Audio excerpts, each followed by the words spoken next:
Voy a hablar sobre las consecuencias patrimoniales que provoca o que puede provocar el cese o la finalización de un proyecto de vida familiar. Pero limitándome a las relaciones entre adultos, dejo en claro esto de entrada, vamos a hablar de cuáles son las consecuencias en el ámbito patrimonial que genera el terminar este proyecto de vida en común, dejando de lado las relaciones paterno-filiales, es decir, todos aquellos efectos derivados de la responsabilidad parental, que es otra cuestión y otra materia. Voy a tratar de abordar las cuestiones relacionadas a las relaciones entre adultos después del cese. La idea o cuál es el disparador de esta charla, de este encuentro de hoy, es tratar de ver de qué manera la implementación del Código Civil y Comercial modificó a las personas de carne y hueso esta vida post-vida en común, digamos, este desarrollo familiar común que cesa, que se quiebra, qué consecuencias en el ámbito patrimonial produjo, pero no ya desde la teoría del código, lo que dice el código, sino analizar un poco qué es lo que los jueces dicen que dice el código, que es esta instancia de implementación. Pero para eso no puedo hablar de absolutamente todos los efectos patrimoniales. Sabemos que el código regula el derecho a la vida familiar, es decir, este derecho a llevar adelante un proyecto de vida en común desde dos perspectivas. O voy por la vía matrimonial o voy por la vía convivencial, que el código ha denominado unión convivencial en los términos del título tercero del libro segundo. El cese del matrimonio se arriba, entre otras cuestiones, a través del divorcio, allí me quiero concentrar, porque digamos hay otras causas de disolución del vínculo matrimonial, vamos a hablar hoy de los efectos en el divorcio, y el cese de la unión convivencial está pautado expresamente en la ley a través de ciertas causas en el artículo 523 y también desencadena una serie de efectos regulados en el capítulo cuarto del título tercero. De esos efectos que provoca el divorcio, alimentos excepcionales, compensación económica, atribución del uso de la vivienda familiar, extinción del régimen patrimonial del matrimonio y si se trata del régimen de comunidad, su liquidación, todo eso es lo que desencadena una sentencia de divorcio. Vamos a trabajar hoy nada más que alimentos excepcionales, compensación económica y hasta allí. Esto es una cuestión de tiempo, yo tenía que elegir algunos temas y como dice Natalia, uno en las elecciones incorpora su subjetividad y su mirada sesgada y esta es la que he elegido yo hoy para esta charla de hoy a la tarde. Y respecto al cese de las uniones convivenciales, los efectos que se producen también está regulada la compensación económica ante el cese, la atribución del uso de la vivienda familiar. Cuando hablo de la atribución del uso de la vivienda familiar, tanto en vida como en muerte, es decir, cuando una causa de cese sea la vida, en vida de los convivientes o de los excónyuges, o ante la muerte, ¿no? Con el derecho o la atribución del uso de la vivienda familiar en caso de muerte para los convivientes y el derecho de uso de habitación, del derecho de habitación del cónyuge superstite. Y por último, con respecto a las uniones convivenciales, la distribución de las adquisiciones patrimoniales que se hubiesen hecho durante la unión, que es otro de los temas que vamos a tratar de ver hoy en esta reunión, porque es uno de los temas que más ha provocado, digamos, que más sentencias se han dictado hasta el momento con el Código Nuevo. Empecemos con los cónyuges. Sabemos que los alimentos devengados o que pueden devengarse con posterioridad al divorcio son, digamos, los alimentos entre cónyuges, primero, durante la convivencia están regulados, durante la separación de hecho y en forma excepcional posteriores al divorcio. Respecto a los convivientes, están impuestos en el piso mínimo, con lo cual a toda unión convivencial que cumpla con las condiciones del 509 y el 510 corresponden estos alimentos debidos entre conviventes a través del derecho de asistencia y posteriormente al cese si vienen o provienen de un pacto de convivencia que pudieran haber realizado los convivientes. Cuando hablamos de los alimentos posteriores al divorcio en el ámbito matrimonial o el derecho divorcial, sabemos que el 434 los establece en forma excepcional, es decir, de procedencia excepcional, ante dos puntuales supuestos. Ante la existencia de una enfermedad grave preexistente, pero que además esta enfermedad impida el propio sustento, no es solamente tener esta enfermedad, sino que no posibilite el propio sustento, inciso A, o el inciso B, estar en una situación de no tener recursos ni posibilidades serias de procurarse estos recursos. inciso A y B del 434, que regula las dos únicas variables o fuentes del derecho alimentario postdivorcial. Aunque también pueden venir por vía de convenio, la última parte del 434 también así lo reconoce. En caso que estén impuestos judicialmente por su fuente legal, el 434 también hace algunas precisiones, ¿no?, que evidencian este carácter excepcional, de procedencia excepcional de estos alimentos. ¿Por qué? Porque establece una duración limitada que no pueda ser superior a la cantidad de años que duró el matrimonio. En el caso, estamos hablando de que no se tenga recursos, ¿no? Siempre es más limitado el inciso B que el A, porque ante la enfermedad preexistente la solidaridad se expande con mayor fuerza. No es acumulable la compensación económica, es decir, o uno recurre a la vía alimentaria o uno va por la compensación económica, pero no puede sumar estos dos efectos. Y tiene ciertas causas establecidas en la ley como causas de cese, como antes también así era. Si los alimentos son convenidos por los excónyuges, recuerdan ustedes todas las discusiones que existían en vigencia del Código derogado respecto a la naturaleza jurídica de estos alimentos postdivorciales acordados, ¿no?, establecidos por convenio, respecto a si eran de naturaleza legal o si eran de naturaleza convencional. Esta no era una diferencia menor porque las vías procesales de modificación o la fundamentación de fondo respecto a las modificaciones variaban de acuerdo a la posición doctrinaria que se tuviese en uno u otro caso. En realidad, el 434, que establece ciertas causas de derecho alimentario derivadas desde la ley, nos da la pauta que aunque estuviesen fijados por convenio estos alimentos, aunque la forma hubiese sido elegida, la convenial hubiese sido la elegida, la naturaleza legal deriva del supuesto de hecho que encuadre en ese 434, es decir, en aquellos casos en los cuales quien recibe los alimentos se encuadra en el 434, será claramente de origen legal a pesar de la forma convencional. Si son alimentos que derivan únicamente de la buena relación entre excónyuges que se quieren reconocer alimentos, pues entonces serán de carácter convencional. Lo importante es que el 434 remite a las pautas del convenio que hayan celebrado para establecer la extensión, modalidad, duración, diversas condiciones que se pudieran haber pautado.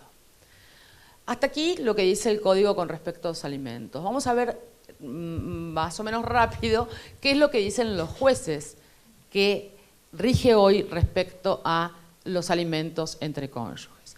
Con respecto a los alimentos en la separación de hecho, aquí no varían demasiado las circunstancias. Y la precisión que nos da el Código, que nos brinda el 433 al regularlos expresamente, nos hace aliviar de toda la discusión de la naturaleza que tienen estos alimentos. Y lo que nos interesa, por ejemplo, en esta sentencia de Necochea de marzo del 2016, es el fundamento final o cuál es la razón por la cual estos alimentos son reconocidos durante la separación de hecho. La solidaridad familiar y el principio de igualdad entre los esposos hace que esos roles que hubiesen llevado durante la convivencia sean determinantes para ver si le corresponde o no alimentos durante la separación de hecho. Fíjense esta otra sentencia de Neuquén. En definitiva, las partes no se encontraban en la misma situación al producirse la separación de hecho, ya que mientras el demandado trabajaba en relación de dependencia, la actora se dedicaba a las tareas domésticas, por lo que indudablemente la separación no produjo iguales efectos para ambos, por lo menos en el plano económico. Es decir, este principio de realidad es el que prevalece ante el análisis de los alimentos de la separación de hecho. Con los alimentos posteriores al divorcio, los del inciso A, también es el deber de solidaridad el que está en el fondo justificando el por qué se le reconoce ante una enfermedad grave, preexistente, que le impide el sustento. Esta es la razón por la cual la ley le reconoce la procedencia del derecho. Por lo tanto, en la medida en que es posible probar esta grave afección que impide el sustento, no hay ningún inconveniente en que correspondan estos alimentos, incluso con posterioridad al divorcio. ¿Por qué marco nuevamente el deber de solidaridad? Porque el deber de solidaridad, mientras el vínculo está vigente, pareciera que es mucho más sencillo justificarlo. El deber de solidaridad post-divorcio tiene está reducido en su extensión y por eso se justifica ante una grave enfermedad preexistente. Con respecto a los alimentos posteriores al divorcio, del inciso B, aquellos relacionados con la falta de recursos y la imposibilidad de procurárselo, esta sentencia, por ejemplo, de la Sala I de la Cámara Nacional Civil de febrero del 2016, establece que estos alimentos son, arranca desde allí, ¿no?, de carácter excepcional, restrictivo y se limitan a cubrir las necesidades de la subsistencia. Es decir, allí está hablando de procedencia y extensión.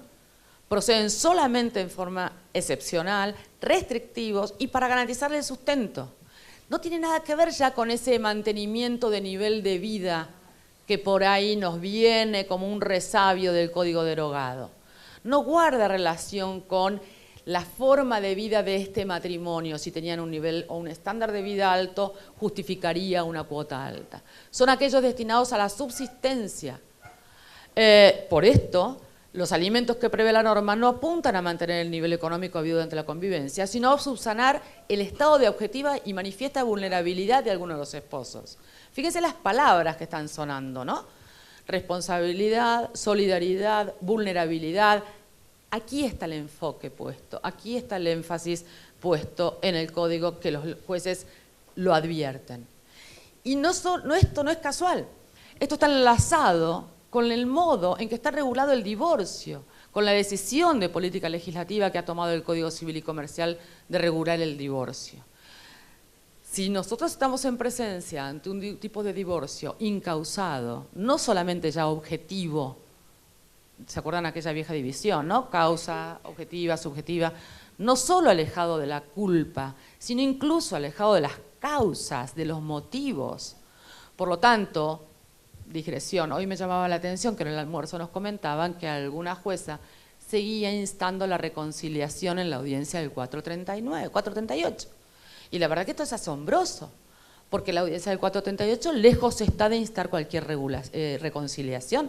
Las causas dejaron de tener relevancias en el Código Civil y Comercial de la Nación.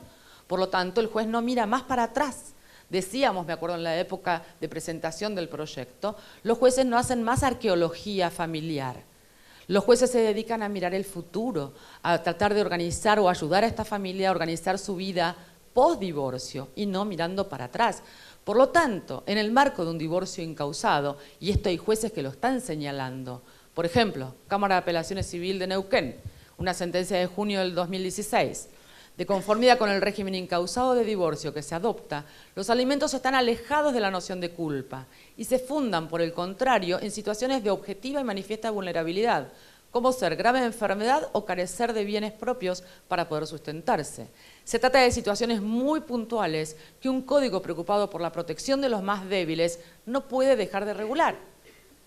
Vuelvo a señalar las palabras que he resaltado, ¿no? Vulnerabilidad, el más débil, el que está en una situación objetiva que necesita de cierta solidaridad con quien compartió un proyecto de vida familiar. En la legislación se ha pasado de un sistema de divorcio totalmente objetivo y sin expresión de causa, por lo que ya no incidirá a los fines de evaluar la procedencia de una obligación alimentaria la eventual existencia de culpabilidad en alguna de las partes como origen de la ruptura matrimonial. Quiere decir entonces que el requerimiento de alimentos en esta materia ya no podrá fundarse en la inocencia, lo que ha de jugar es en el inocultable deber de solidaridad que surge de la unión, por lo que el derecho intervendrá en el caso de que alguno de los ex esposos exhiba indiferencia en relación a las necesidades del otro. Allí está la raíz y la fundamentación. Esta es una sentencia de la Sala B, este pago de todos modos queda, por eso también me ocupé de buscar dónde estaban publicadas para dejar el dato para poder hacer la lectura completa. En las pautas de cuantificación, esta elección del divorcio incausado incide en forma notable, porque si el fundamento y la razón de ser del reconocimiento de los alimentos postdivorcio es la situación de vulnerabilidad, de mayor necesidad en términos objetivos de un cónyuge respecto al otro, pues esto también se evidencia en las pautas de cuantificación que ofrece el Código Civil y Comercial. Pautas que buscan colaborar en detectar, en probar en el proceso si ese estado de vulnerabilidad existe. Y para el análisis y la valoración de estas pautas, poco nos importan los motivos por los cuales se ha llegado a esa situación de quiebre del matrimonio. Por lo tanto, son causas que apuntan a las circunstancias propias de cada cónyuge, cada cónyuge, en el cual el juez hace un juicio de ponderación, a ver cómo quedó A con respecto a B, a ver cómo están ambos, para evaluar si está en esta situación de extrema necesidad. Todas estas pautas tienen un fundamento objetivo, dice la Cámara de Familia de Mendoza, cuando en una sentencia de octubre del 2015 se refiere a las pautas de cuantificación, y se asientan en el principio de solidaridad familiar y deben analizarse en forma integral, estando desprovistas de toda idea de culpa o de reproche por la ruptura de la relación.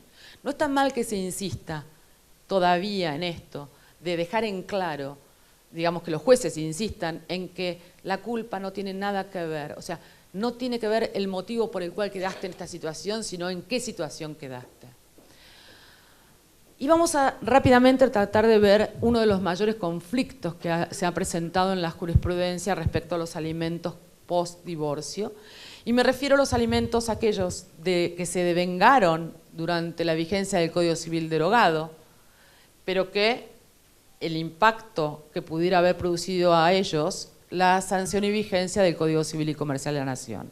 Es decir, me estoy refiriendo a aquellos alimentos entre cónyuges que pueden haber venido por sentencia, fijados judicialmente, o aquellos que hubiesen venido por convenio entre cónyuges o excónyuges, todo esto en el marco del Código Civil derogado, pero que el 1 de agosto del 2015, al entrar en vigencia el Código Civil y Comercial, algo ha provocado respecto a estos alimentos.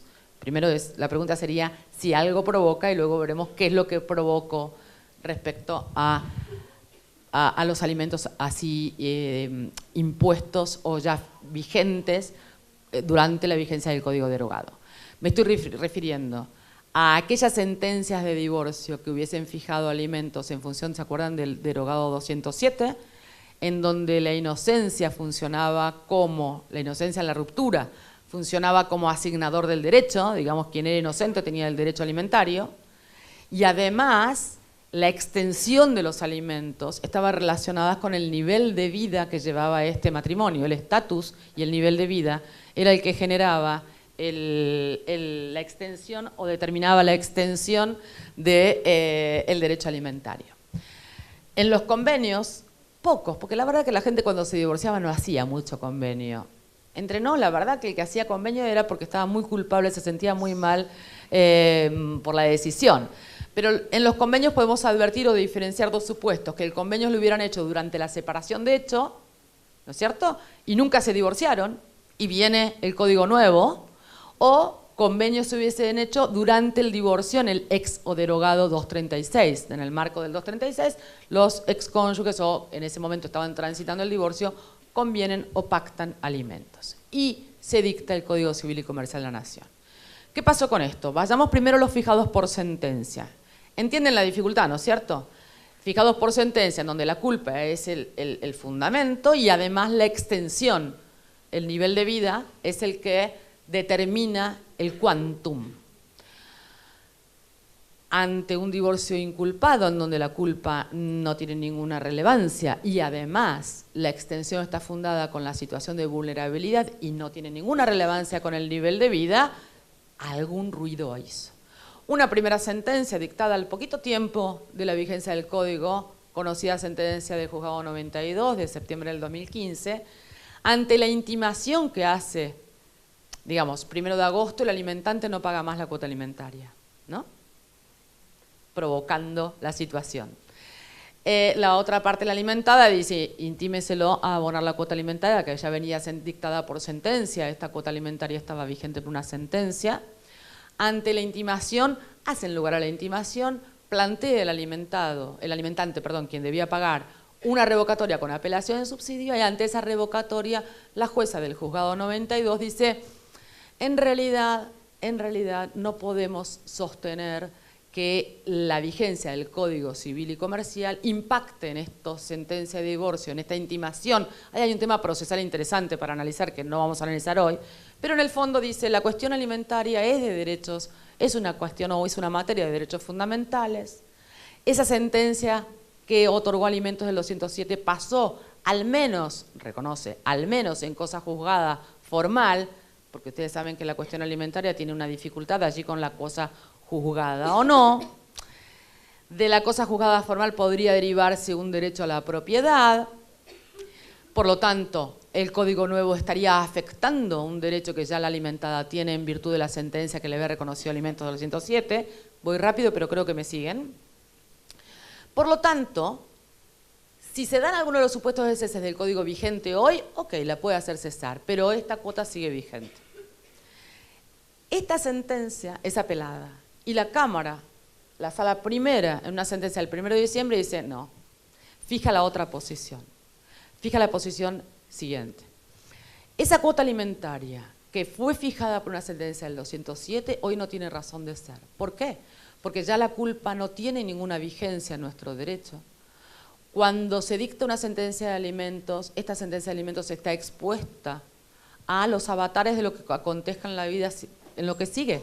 ¿Por qué? Porque es mutable. Nadie tiene derecho alimentario estable, sino que este derecho alimentario puede estar sometido a las vicisitudes de lo que suceda. De hecho, puede cesar. Podía cesar en el Código derogado, pues. La cuota alimentaria es una consecuencia, ¿no? Y aquí no voy a hablar de Rubier, ni voy a hablar, cómprense el libro de Aida, que es una maravilla y nos resuelve todos los problemas a los abogados. Los dos, 1 y 2. Me estoy refiriendo a la aplicación del código, las relaciones existentes, ¿no? Verde cremita, Rubinsal, una joya, absolutamente no la puede perder en la cartera de la dama ni en el bolsillo del caballero. La cuestión es que las cuotas alimentarias es una consecuencia que se sigue produciendo a través del tiempo. No me estoy refiriendo ni tampoco, dice la Cámara Civil, nos referimos a aquellas cuotas devengadas mucho menos percibidas. No es que alguien puede decir, ah, ¿sabes qué? Ahora devolveme. No estamos hablando de eso. Ni tampoco las que se habían devengado. Estamos hablando de las que se continúan devengando. Como nadie tiene derecho adquirido a una ley, cambia la ley y bueno, te cambió la ley. Para algunos habrá sido buena suerte, para otros mala suerte, pero nadie tiene un derecho adquirido a que la ley sea inmutable. Por lo tanto, como esta es una cuestión que se sigue produciendo y queda atrapada el Código vigente, y como es una cuestión sometida a modificación legal, no tiene más derecho a aquella cuota alimentaria fijada en esa sentencia. ¿Por qué marco en este mismo caso estas dos sentencias, primera y alzada? Porque marcan las dos grandes posturas que siguieron provocándose en diversas sentencias. Podría decir, no lo tengo absolutamente detallado, pero con cierta mayoría de esta posición de cese de la cuota alimentaria aún fijada en sentencia. Y no es casual. Fíjense que uno de los grandes argumentos es la extensión de la cuota alimentaria está relacionada con el nivel de vida. Y el nivel de vida hoy no nos importa más como extensión en los alimentos postdivorcio. ¿Me siguen? El 207 tenía este quantum. Y es lo mismo que dijo, por ejemplo, el tribunal italiano, la casación italiana, en mayo de este año, respecto a lo que ellos llamaban el aseño de mantenimiento, que siguen llamando como efecto del divorcio, exactamente, que también el nivel de vida era la extensión, y dijeron los italianos, bueno, suerte que no están ahora los italianos, ¿no? Pero ahora van llegando, rápido. En definitiva dijeron, el matrimonio no es un negocio, no es una inversión que haces y que si te va bien, el resto de tu vida tenés ese mismo nivel de vida y ya, ¿no? El matrimonio tiene sus riesgos, te va bien, te va mal, punto. Esto del nivel de vida es una decisión que se tomó en el Código Civil y Comercial de la Nación y que esto impacta en la extensión de los alimentos sin lugar a dudas, porque el matrimonio no es un negocio, ni es una garantía de éxito, aunque veamos algunas cosas. Pero bueno, en definitiva, este es un tema sumamente difícil, es muy sensible, es un tema de mucha complejidad y hay un artículo que publicaron el año pasado, Aida, Marisa Herrera y Mariela Molina de Juan, en donde desmenuzan estas dos sentencias, incorporan otros argumentos más, yo hice una cosa muy chiquitita, y en realidad ofrecen esta solución de conferir vista a la otra parte para no hacer cesar ipso iure la cuota alimentaria por el dramatismo que pudiera implicar cesar, ¿no? Entonces, conferir una vista, y si la persona que era acreedora de alimentos en virtud de una sentencia del 207, además está comprendida en los supuestos del 434, pueda allí justificarlo y mantener su derecho alimentario, pero ahora en función y la extensión del 434.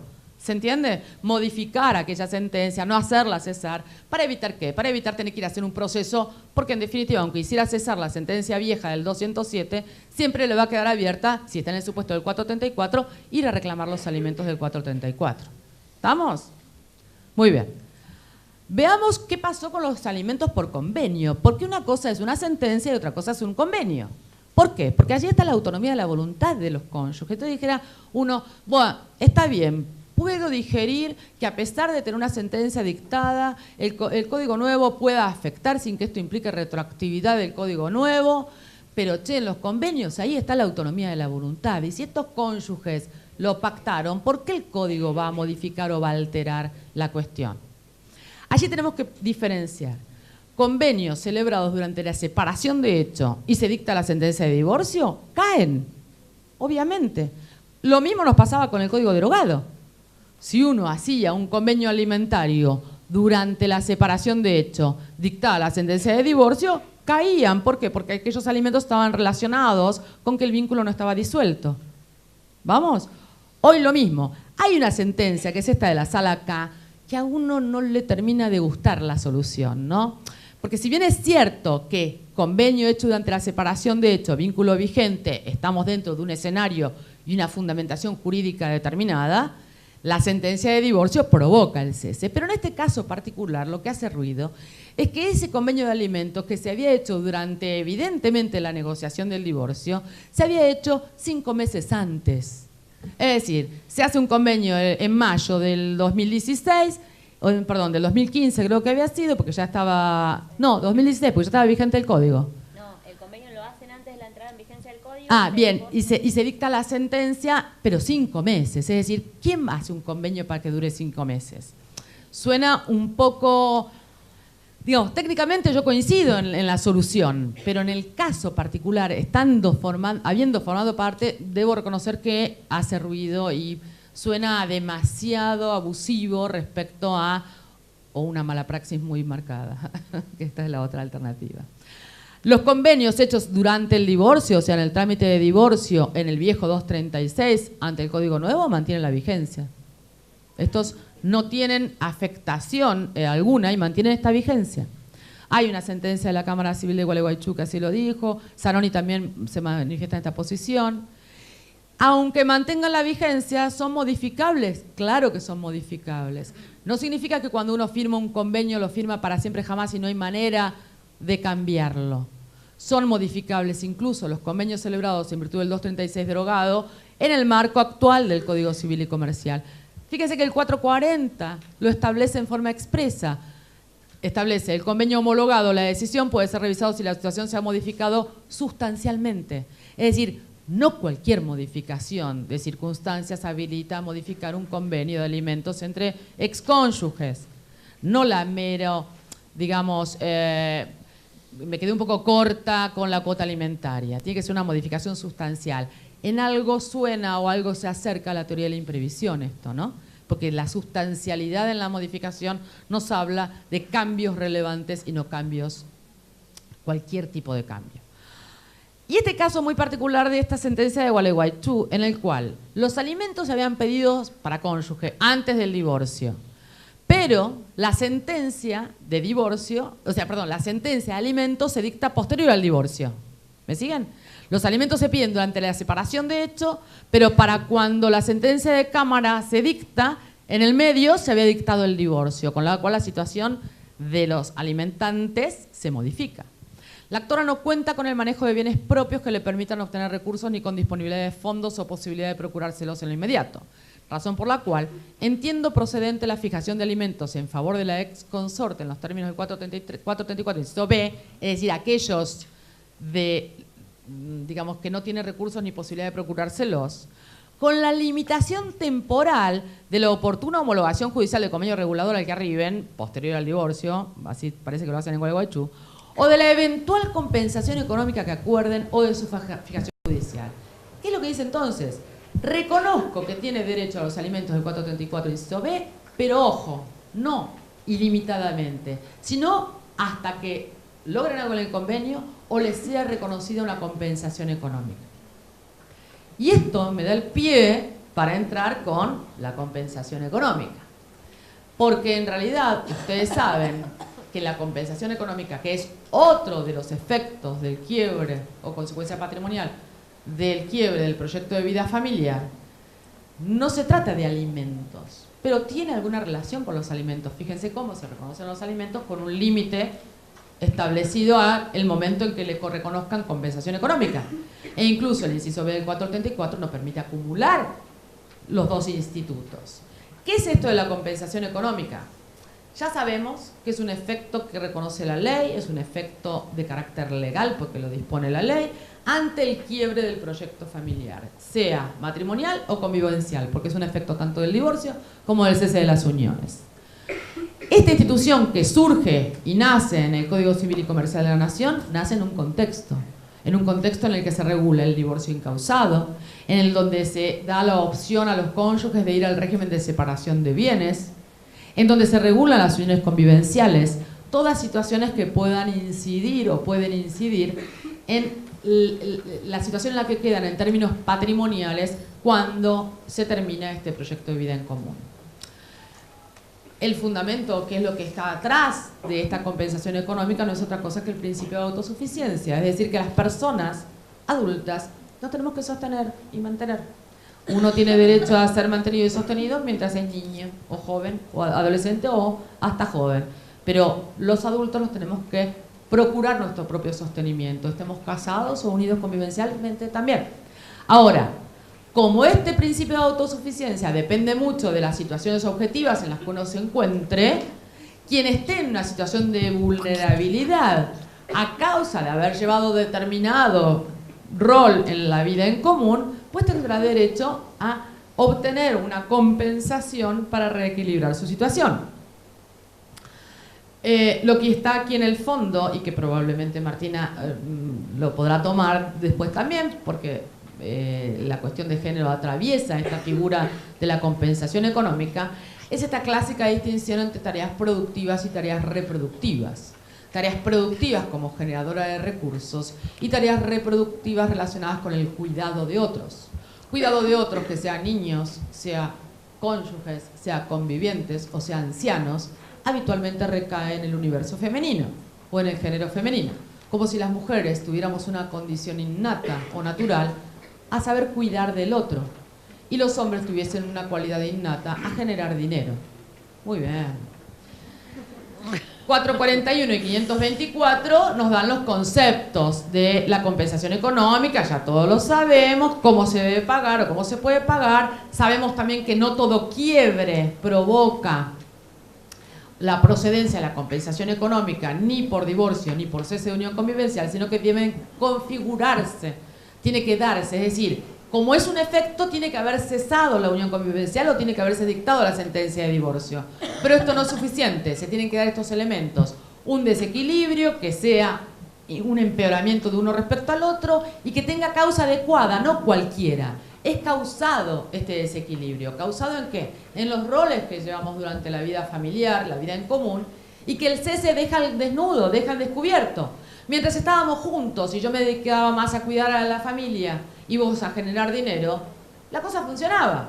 El desequilibrio se produce cuando nos separamos y dejamos de estar juntos, codo a codo por la vida, en donde quien pudo generar dinero y procurarse las tareas productivas está en mejores condiciones de quien no. Muy bien. La naturaleza jurídica, sabemos todos los problemas que nos genera definir la naturaleza jurídica, doy por sabida todas estas cosas. Su finalidad es la de corregir este desequilibrio patrimonial que la vida en común generó y tiene un plazo de caducidad. Y aquí quiero ir para terminar porque no vamos a poder ver todo. Tiene un plazo de caducidad cortísimo. 6 meses de haberse dictado sentencia de divorcio para la compensación proveniente del divorcio y 6 meses de haber finalizado la convivencia por alguna de las causales del 523 en el caso de cese de uniones convivenciales. Una cuestión que se ha planteado. En aquellas jurisdicciones que tienen mediación previa obligatoria extrajudicial, ¿tienen aquí? No. Bien. En aquellas que tienen, el problema que se ha planteado es, ¿y si yo voy a mediación, interrumpo la caducidad, este plazo corto de 6 meses la caducidad? Porque si no me está corriendo el reloj. Una vez dictada la sentencia de divorcio, yo tengo que ir a un juez a pedir la fijación de la compensación económica. No tengo más que 6 meses, es un plazo de caducidad. Si yo tengo que hacer mediación, tengo que tener presente que el plazo me está corriendo. Por lo tanto, en un caso que se les había vencido, se planteó, bueno, interrumpan el cómputo porque yo estaba haciendo la mediación previa obligatoria. ¿Qué dijo la Sala J de la Cámara Nacional? La prescripción se interrumpe, la caducidad no se interrumpe, con lo cual estamos ante un planteo de una cuestión de caducidad en la que el legislador ha decidido fijar un límite temporal, como me están fijando a mí, fijar un límite temporal y no hay manera de interrumpirse, que no es lo mismo que la prescripción. El 2567 lo dice en forma expresa. Por lo tanto, se veda toda posibilidad que convencionalmente se estipulen causales suspensivas. Se te pasó el plazo en los 6 meses porque estabas en mediación, lo lamento, al pie te perdiste. Ahora, esta caducidad, ¿se decide de oficio? ¿Puede un juez rechazar en forma preliminar, digamos, in limine, el planteo de caducidad porque haya sido planteado posterior a los 6 meses de la sentencia de divorcio o del cese de la unión? Esto Kielmanovich lo ha señalado en un artículo de mayo de este año, que la verdad que es muy interesante. Y dice, es cierto, la caducidad es de orden público. No hay duda que es un instituto de orden público, lo establece el legislador, decisión política legislativa tomada para urgir a que todos los efectos sean debatidos al mismo momento, en este caso del divorcio o del cese. Ahora, si esa caducidad se refiere a derechos que son disponibles para las partes, es una cosa. Y si se trata de un instituto de derechos indisponibles para las partes, es otra. La caducidad de oficio corresponde ser dictada cuando estamos en presencia de una caducidad impuesta sobre un derecho indisponible para las partes, como por ejemplo la acción de filiación. En ese caso, como la materia está sustraída de la disponibilidad de las partes, la caducidad se debe imponer de oficio. Pero si es una materia disponible y la compensación económica la es, porque yo puedo dejar pasar el plazo, no pedirla y no se fija de oficio, porque la tengo que pedir yo, porque si yo no la pido, el juez en la audiencia del 438 no la va a fijar, pues entonces siempre corresponderá que la solicite la otra parte, la aplicación de la caducidad, y no que el juez la imponga de oficio. Esto es diferente de lo que señala Kielmanovich a lo que está sucediendo, porque las sentencias la están fijando de oficio. Ahora, el problema serio que yo advierto en esto es con las uniones convivenciales. El plazo de 6 meses ante el cese de la convivencia, que una de las causales, la del inciso G del 523, es interrumpir la convivencia. Una persona, al momento en que se interrumpe la convivencia, tiene solo 6 meses para ir a plantear la compensación económica. 6 meses en la cual todavía está procesando. A veces ni siquiera va a haber un abogado. Y se le venció, y se le venció. ¿Y cómo se computa? Días corridos, ni siquiera días hábiles, feria, días inhábiles, todos estos recursos que usamos los abogados, ¿no? Tenemos un paro, entonces ese día no se cuenta. No, el modo de cómputo del artículo 6 del Código Civil y Comercial para la caducidad nos va de corrido, y esto también la Sala J ya lo dijo de la Cámara Nacional. Con lo cual, en el divorcio tenemos todavía el tránsito del juicio de divorcio, obtener la sentencia de divorcio y allí los 6 meses. En las uniones convivenciales, el cese. Si yo recibo una carta documento en donde mi conviviente me dice, che, gorda, se terminó, y quedo fehacientemente notificada que se terminó, seguro que voy a ir a ver un abogado, porque tengo una carta documento. Pero si en los hechos dejamos de convivir, inciso G, difícilmente vaya a ver un abogado si es que no tengo hijos común, porque todavía estoy con el duelo de la separación. Este plazo de 6 meses es muy corto en las uniones convivenciales o puede generar este inconveniente. Carta documento contra carta documento. Exactamente. Bien, los pactos, también la compensación económica se puede establecer. Y termino con esto, porque ya los 5 minutos me debo haber pasado. La Cámara de Apelaciones Civil y Comercial de Junín fue la primera sentencia que tenemos hasta ahora, la única publicada, que fija judicialmente compensación económica peticionada. Es decir, hay casos de compensación económica acordados, porque la gente es generosa, sigue siendo buena la gente, no es toda malvada cuando se divorcia. Hay gente que reconoce, sí, es verdad, vos estás en peor condición, vos me apoyaste, vos me acompañaste al doctorado del postdoc, no está el doctor, y yo no pude desarrollarme, no pude trabajar. Está bien, te reconozco, te corresponde. De hecho, yo incluso mismo como abogado hice un convenio $200.000 te corresponden de compensación que te corresponden, porque me bancaste. Ahora, cuando no tenemos esta gente generosa y hay que ir a solicitarla judicialmente, todavía no tenemos muchas sentencias. Uno de los problemas es procesales. Es cuál es la vía procesal que se le da para este trámite. En las jurisdicciones que se le da proceso ordinario, obviamente que todavía no vamos a llegar a alzada, porque, digamos, es poco tiempo el que hemos tenido. ¿Me siguen? Esta sentencia de la Cámara Civil y Comercial de Junín, provincia de Buenos Aires, de octubre del año pasado, en realidad deriva de una mutación que se hace en un juicio alimentario. Había un juicio de alimentos en trámite, se sanciona o entra en vigencia, perdón, el Código Civil y Comercial, y el juez da un traslado y dice, a ver, ¿qué hacemos con este juicio? ¿Lo quieren readecuar? Estaba diciendo, guarda, que está el 441 dando vueltas. Cuando readecua, la que fue pidiendo alimentos dice, ¿sabe qué? Voy a pedir compensación económica, en realidad, readecudo a la realidad. ¿Hay algún artículo que critica esto? A mí me parece que fue una buena estrategia del juzgado de dar esta chance. En realidad fue de la Cámara, ¿no? ¿Por qué? Porque la prueba que estaba producida servía, y vuelvo a la conexión que hay entre alimentos y compensación económica. ¿Qué hace la Cámara de Junín? Primero, dice, como todavía no hay muchas sentencias respecto a compensación, preciso y enfoco, digamos, hace una buena delimitación conceptual de lo que es la compensación económica. ¿Para qué? ¿Qué finalidad? Su distinción con los alimentos. Interesante que los jueces se tomen este trabajo, sobre todo en estos primeros momentos del código, de delimitar conceptualmente. Luego hace las variables, la valoración de todo lo que se fue probando, teniendo en miras este desequilibrio, a ver si se había probado el desequilibrio. 30 años de matrimonio, chicos, que ella había, se había ocupado y procurado la atención de la vida familiar, que se habían trasladado de una ciudad a otra, que él era médico y él se había desarrollado, que él era docente, ella, y no había podido porque las mudanzas de la familia, la atención de los chicos, bla, bla, bla, bla, bla. Cómo se habían repartido los bienes, en donde no había un beneficio de uno sobre el otro, sino que había sido equitativa. Por lo tanto, decide reconocer compensación económica. Y la segunda gran cuestión de la compensación económica es, muy bien, procede. ¿Cuánto? ¿De cuánto estamos hablando? ¿Cómo hago para cuantificar la compensación económica? Y allí tenemos distintas variables, ¿no? O nos vamos al criterio prudencial, que un amigo me decía las 5 razones, ¿no? Estas 5 que más o menos un juez determina. Es decir, la apreciación prudencial, que es algo así casi más visceral, o fórmulas matemáticas. Profesores de mi universidad, de la universidad que yo provengo, han hecho fórmulas matemáticas, que por supuesto no voy a hablar de eso, no van a entender nada, ni yo tampoco, pero bueno, no es tan difícil de entender como parece. La cuestión que hay distintas maneras de cuantificar, no es un problema específico de la compensación económica, en daños pasa exactamente igual, en el ámbito del derecho laboral pasa exactamente igual.